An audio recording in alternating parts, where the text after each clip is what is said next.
మన రాష్ట్ర ప్రభుత్వం దేశంలో ఎప్పుడూ ఎక్కడా లేని విధంగా మొట్టమొదటిసారి ప్రతి నెల శుక్రవారాన్ని ఆర్టీఐ డేగా నిర్వహించాలి అని చెప్పేసి ఈ మధ్య ప్రకటించింది. ఇది ఒక ఆర్టీఐని ఇంప్లిమెంట్ చేసే దిశగా ఇది ఒక క్రియాశీలకమైనటువంటి ఒక చరిత్రాత్మకమైనటువంటి నిర్ణయం. ఆ నేపథ్యంలో ప్రభుత్వ విభాగాలు, ప్రభుత్వ శాఖలు మరింత చురుగ్గా, మరింత పారదర్శకంగా, మరింత జవాబుదారీతనంగా వ్యవహరించాల్సినటువంటి అవసరం ఉంది అని తెలియజెప్పడం కోసం, తర్వాత ఆర్టీఐకి సంబంధించి అవేర్నెస్ను క్రియేట్ చేయడం కోసం ఈ మధ్యకాలంలో అర్బన్ ఓరియంటెడ్గా మాత్రమే కాకుండా రూరల్ ఓరియంటెడ్గా కూడా అప్లికేషన్స్ పెరుగుతున్న నేపథ్యంలో ఎక్కడికక్కడ కోర్టులు నిర్వహించి సాధ్యమైనంత వరకు అప్లికేషన్స్ పెట్టుకున్నటువంటి వాళ్ళలోనూ, సాధ్యమైనంత వరకు రెస్పాండెంట్స్లోనూ అవేర్నెస్ క్రియేట్ చేయడం కోసం ఈరోజు ఈ రకంగా క్యాంప్ కోర్ట్ మనం నిర్వహిస్తున్నాము.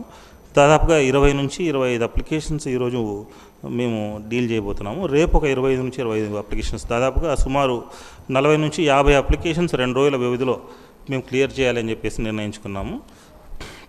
ఇదంతా కూడా రికార్డ్ మేనేజ్మెంట్ని కనుక మనం కరెక్ట్గా చేయగలిగితే, ఇండెక్సింగ్, క్యాటలాగింగ్, మనకున్నటువంటి సమాచారాన్ని, మనకున్నటువంటి రికార్డ్స్ని ప్రాపర్ వేలో మనం కండక్ట్ చేసుకోగలిగితే ఇన్ఫర్మేషన్ అన్నది ఇవ్వడం సులభమవుతుంది అన్న విషయాన్ని రెస్పాండెంట్స్కి పదే పదే చెబుతున్నప్పటికీ కొన్ని సందర్భాల్లో వాళ్ళకు ఉన్నటువంటి పని ఒత్తిడి రీత్యానో మరో కారణం వల్లనో తొట్టుపాటు పడుతున్నారు. బట్ ఏదైనా సరే ఒక ఓవర్ నైట్లో రెవల్యూషన్ సాధ్యం కాదు కాబట్టి ప్రాసెస్లో చెబుతూ ఉంటే నేర్చుకుంటారన్నది మా ఉద్దేశం.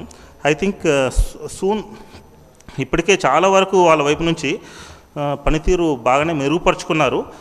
కొన్ని సందర్భాల్లో మాత్రం ఇన్ఫర్మేషన్ ఇవ్వడంలో అలసత్వం కనిపిస్తోంది. సో ఎందుకు అలసత్వం కనిపిస్తుంది, ఏ సమస్య ఉంది అన్నది తెలుసుకోవడం కోసం, ఆ రెస్పాండెంట్లకు ఉన్నటువంటి ఛాలెంజెస్ ఏంటి అన్నది తెలుసుకోవడం కోసం ముఖ్యంగా ఈరోజు నేను ఇక్కడి దాకా వచ్చాను.